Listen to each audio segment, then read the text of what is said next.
Well, Heather, we're together again. It's always great to be here.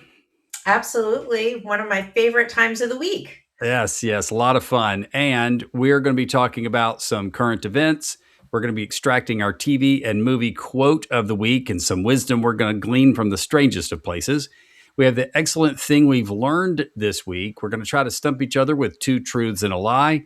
And Lamont is here to feature, spotlight one of the members of our coached program. So let's get started with current events. Heather, what are you seeing out there?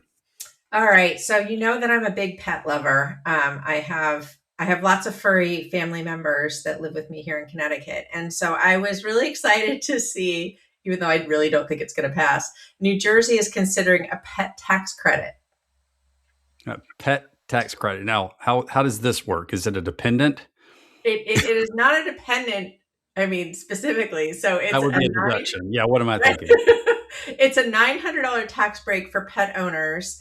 And the proposal is A4995 and would provide pet owners with a $300 state tax credit for everyday care. So things like litter boxes, cat food, collars, things like that. And then $900 towards vet expenses.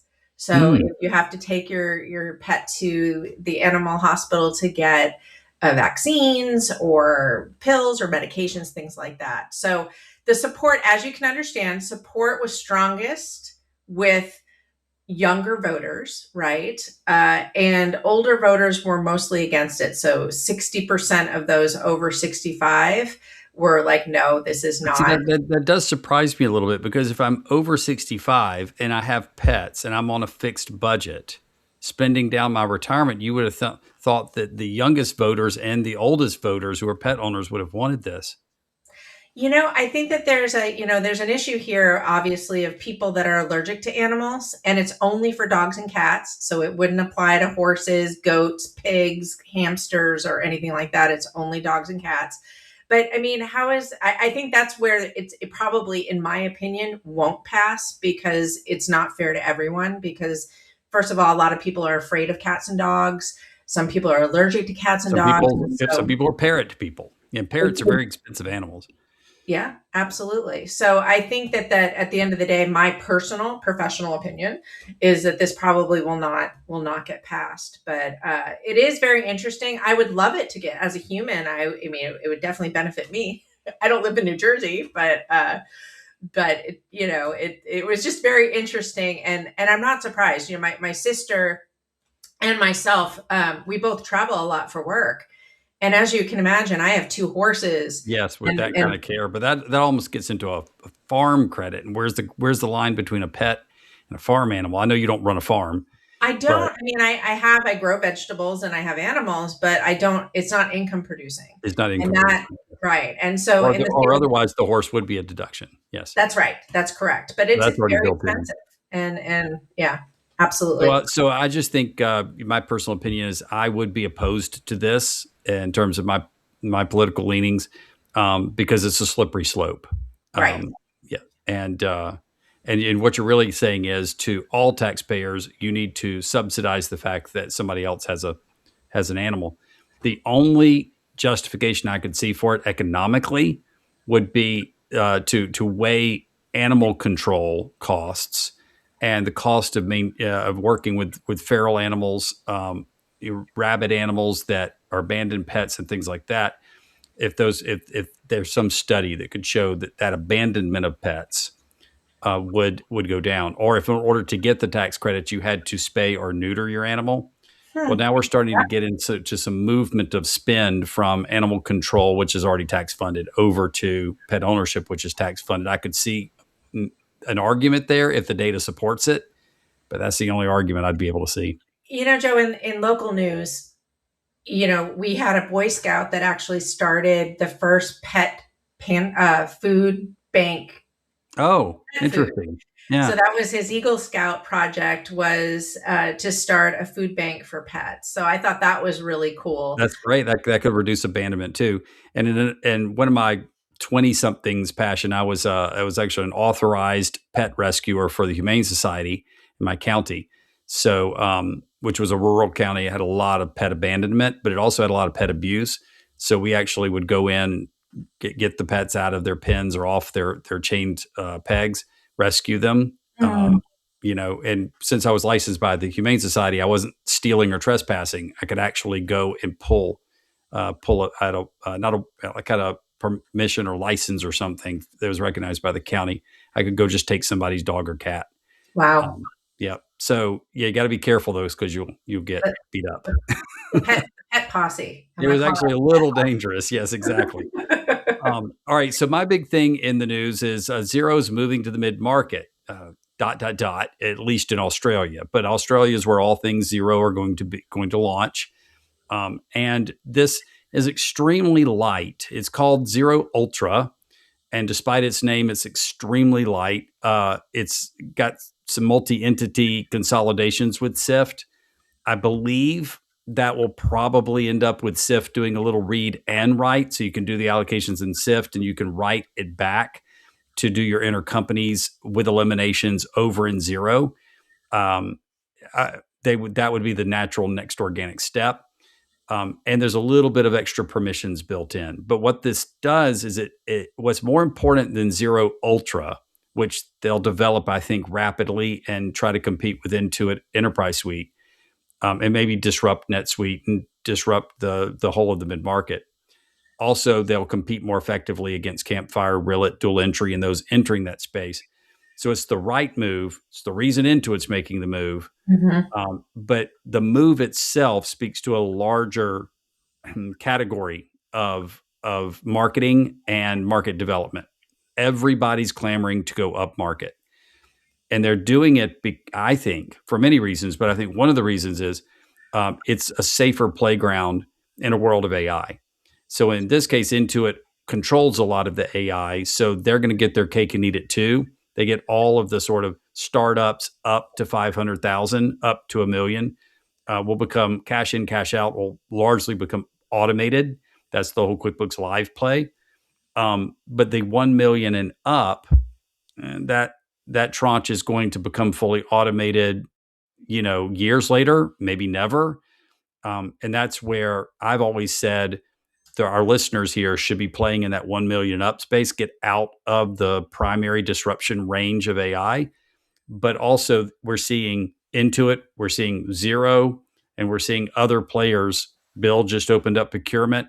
Everybody's trying to make sure they can support that 1 million and up, especially 5 to 20 million, because that's going to be the playground in the new AI future. Interesting. And I think it's also volume, right? Going into the larger firms.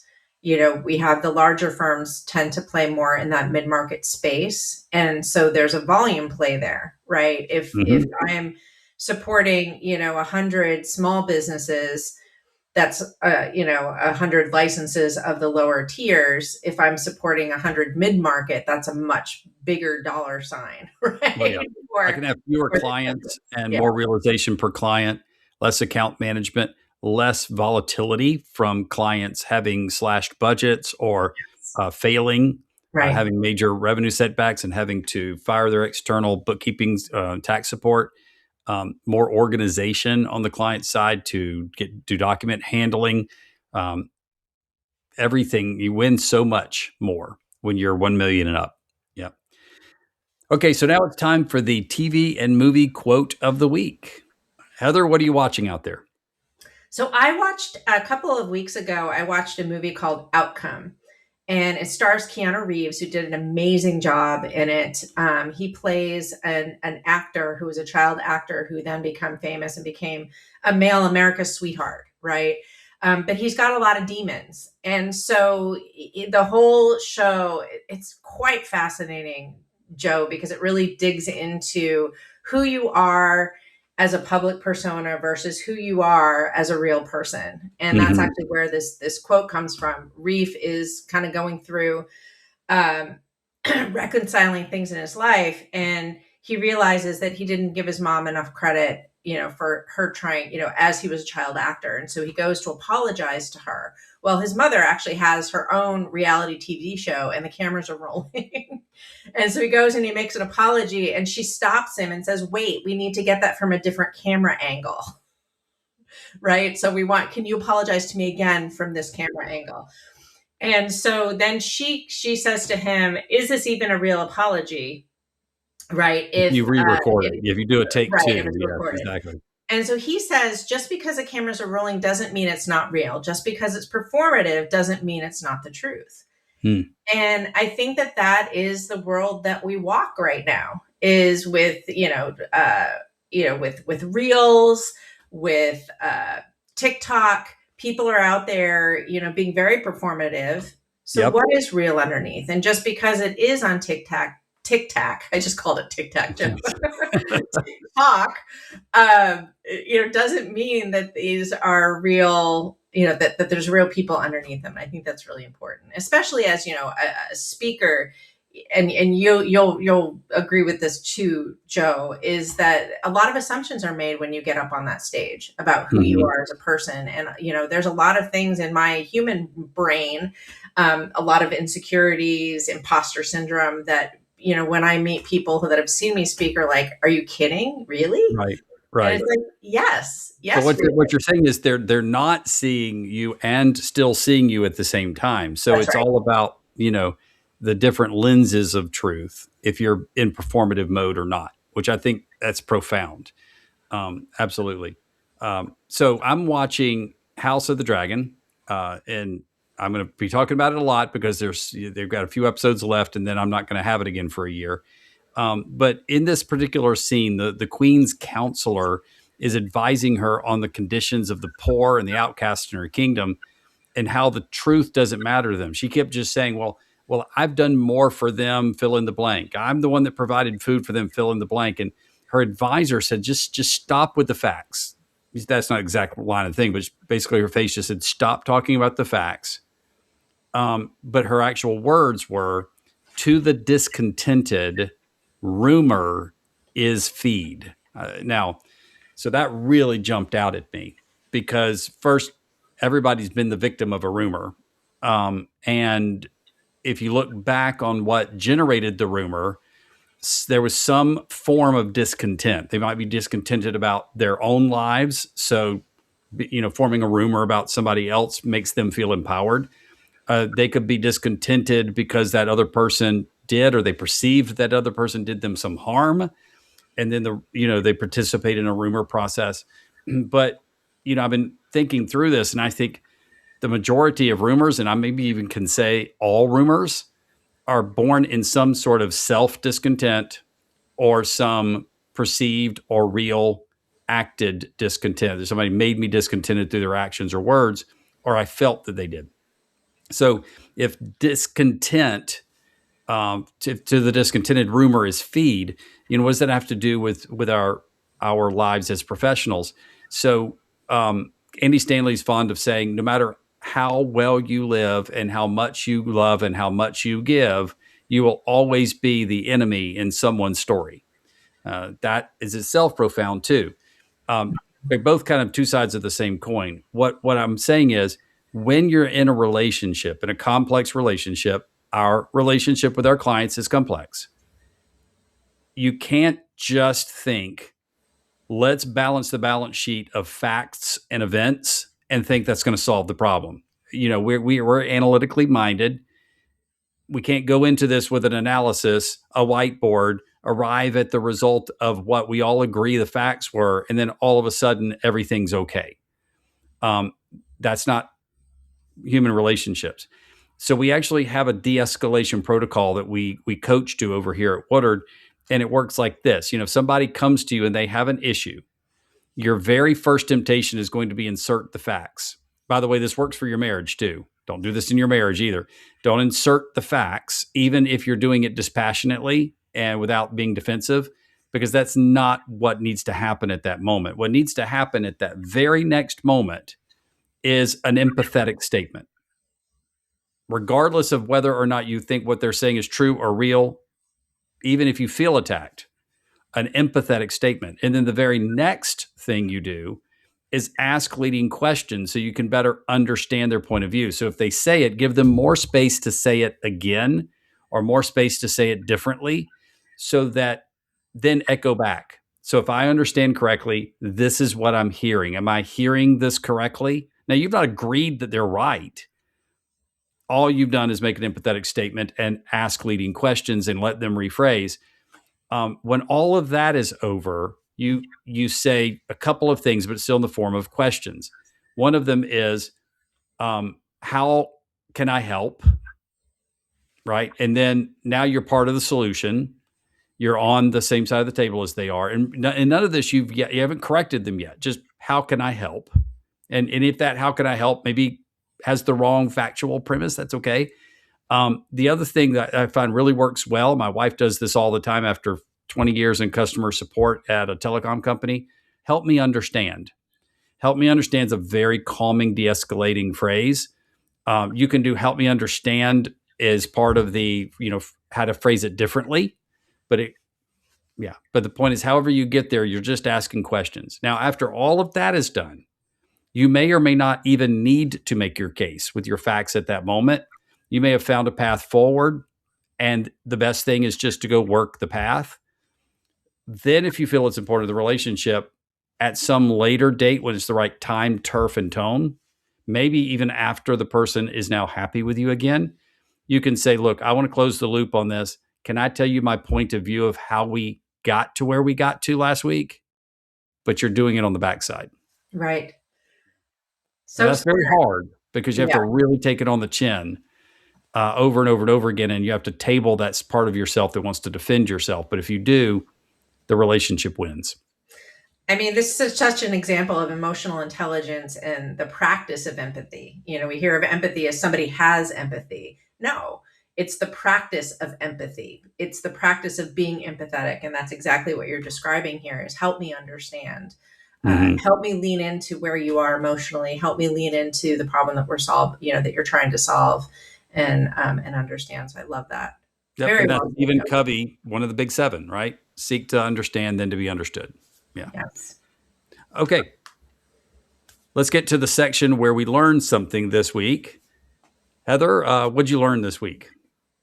The excellent thing that I learned this week came as kind of a surprise to me. So, a couple of weeks ago, Joe, you gave me access to an application called Whisper, which is a dictation application that allows you to basically speak, and it will turn that into text wherever you are in any application, desktop or on the web.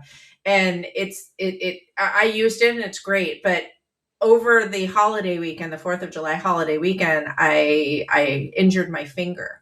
And so as you can imagine, typing has become very difficult for me because I need all of my fingers to type.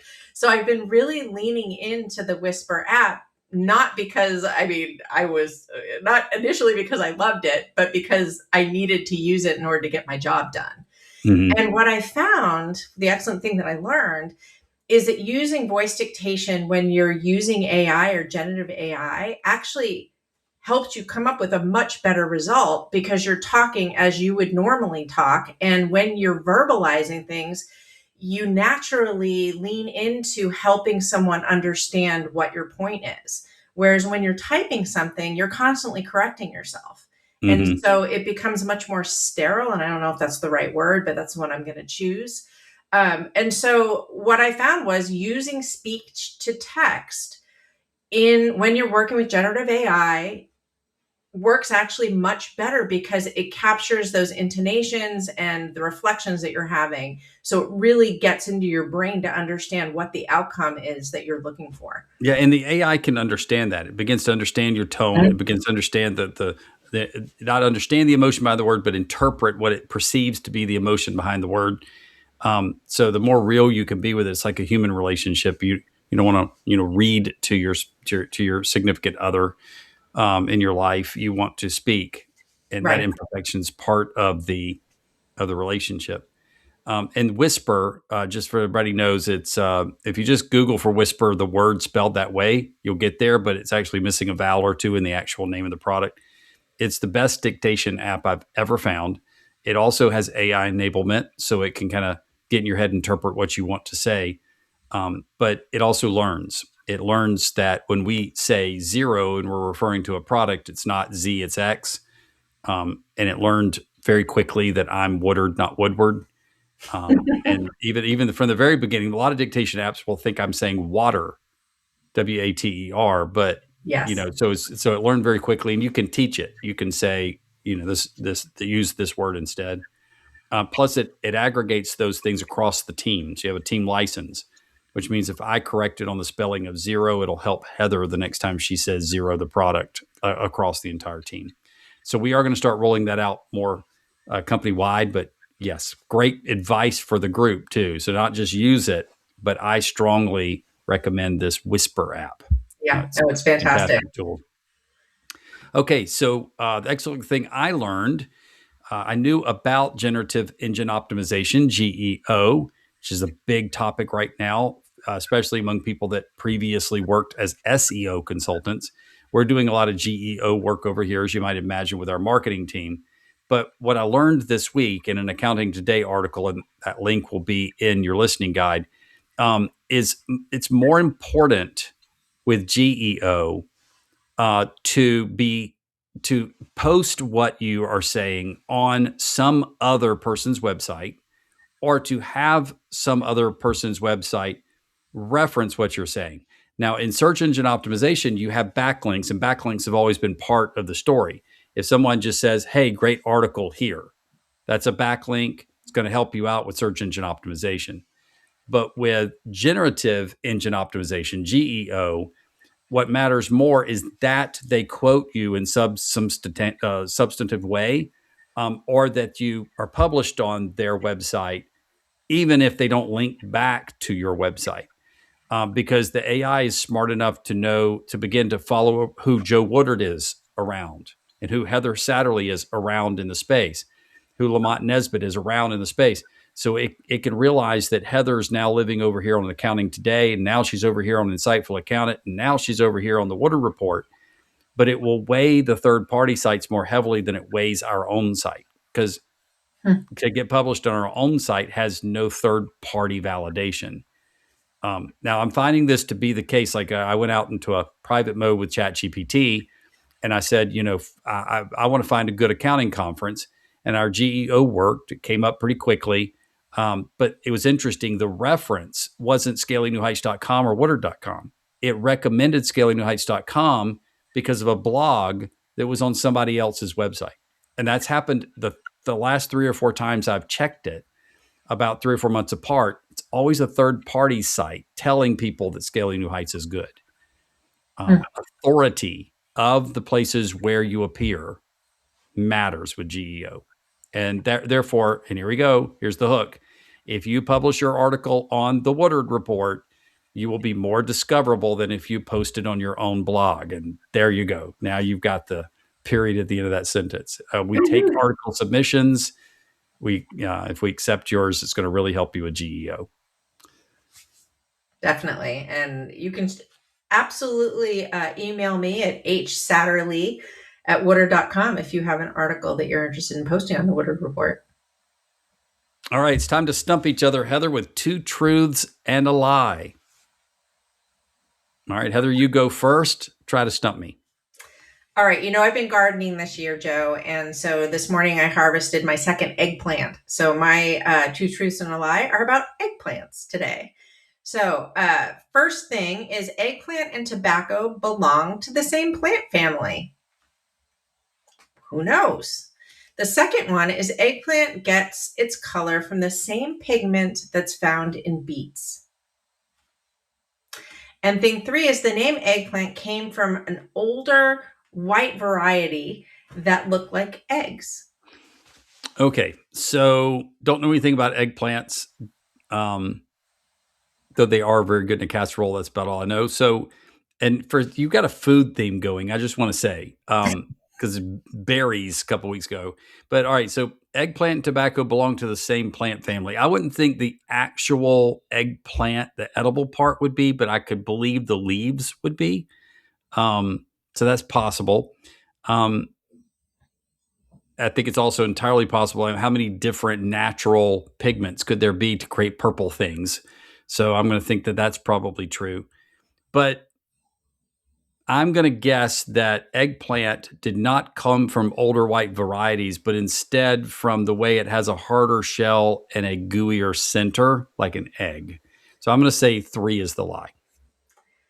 That logic makes absolute sense. And I'm wrong. But it's wrong, right? I thought for a minute I'd be okay because you nodded, but all right. Yeah, no, I was like, wow, that makes perfect sense. I was thinking about an eggplant, and that makes perfect sense, but it is wrong. Um, the thing too is the incorrect one. So it does not come from the same pigment as beets. Beets are more of a red color. So it does actually come from the same pigment that you would see in like a red grape, or, not the exact pigment, but the same. That makes sense because that's more purplish. Yeah. Right. Okay. So all right. Well, sorry, it's my turn. And where I got this, because I'm going to go in a weird direction with the Grimm's fairy tales, but I was stumped last night trying to come up with even a theme, and I was staring out in front of me, and right in front of me was Grimm's fairy tales book, the original Grimm's fairy tales, not the ones that we grew up on. And the original ones were morbid and dark and had these extreme hyperbolic kinds of cautions to them. So 2 of these are true of these famous fairy tales, and one of these is a lie, but all of them are staggering. So in the original story of Rapunzel, Rapunzel lets her hair down so her lover can climb up to her chamber. She does this night after night until she's finally discovered after she became pregnant. So this wasn't a rescue me operation. This was a sleep with me operation. All right. And the second one, in the original Grimm version of Cinderella, the stepsisters mutilate their own feet to fit in the golden slipper. One slices off her heel, the other her toes. And at the wedding, pigeons peck out both stepsisters' eyes as punishment. All right. And then you got the third one. Yeah, Disney has definitely cleaned these up a little bit. You got the third one.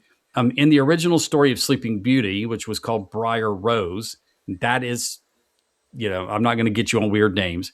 The sleeping princess becomes pregnant and gives birth to twins while still unconscious. Wow, Joe. These are, yeah. So I'm pretty sure that thing number 1 is true. So I think I know a little bit about these Grimm fairy tales, but I'm a little stumped because I can't remember in thing 2, which is the story of Cinderella, whether it was the stepmother that ordered her daughters to cut off their toes and heel to fit, or if they did it themselves. But I do remember the pigeons picking out their eyes. So I'm pretty sure that those 2 are true, which would lead me to thing number 3 being the lie. So that's kind of number 3 is the lie. Yes. So she was awakened by a kiss, and it was the kindest of the original Grimm stories. Disney didn't have much to do there to go to G rating. So yeah, you called it. I did not stump you. Oh, well, yeah, I get an A on Grimm's fairy tales. But a cautionary tale to the listeners: don't go get the original Grimm's fairy tales and start reading them to your children. You will mar them for life. Yes. Okay. So now let's get to the member spotlight. All right, Lamont Nesbitt has joined us. Welcome, Lamont. Thanks for having me.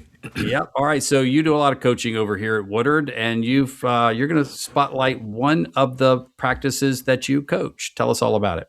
I am. Today I'm actually going to call out David Williams. He's been coaching with us for, I think, right around a year now. And I have to tell you, we were our very last meeting, I want to say was it in June? Whenever it was. The conversation was so different. It stumped me. As you guys know, I'm rarely at a loss for words. But we're going through his calendar, and he's talking about how not only is he just knocking out business ideas, he's very into the AI thing. So he's actually been giving some AI seminars on just getting introduced to Gemini and Claude and different versions of it. And there's a base 44. Like, he's teaching me things. And I'm like, oh, okay, cool. Wow. And then he did something completely unexpected on me. I was expecting him to go to an advisory quote or pitch he was making for a client. And he started talking about how he was taking care of himself, how he had a doctor's appointment to go to, how he was scheduling workouts in his week. And I was like, oh, okay, just because I wasn't ready for it. And then he was like, oh, and I know you said we should look at my numbers. So I looked at my numbers the other day, and I think I'm up 10%. And I was like, so wait. I said, Dave, we have to pause for a second here. What I think I'm hearing from you is your business is doing what it's supposed to be doing.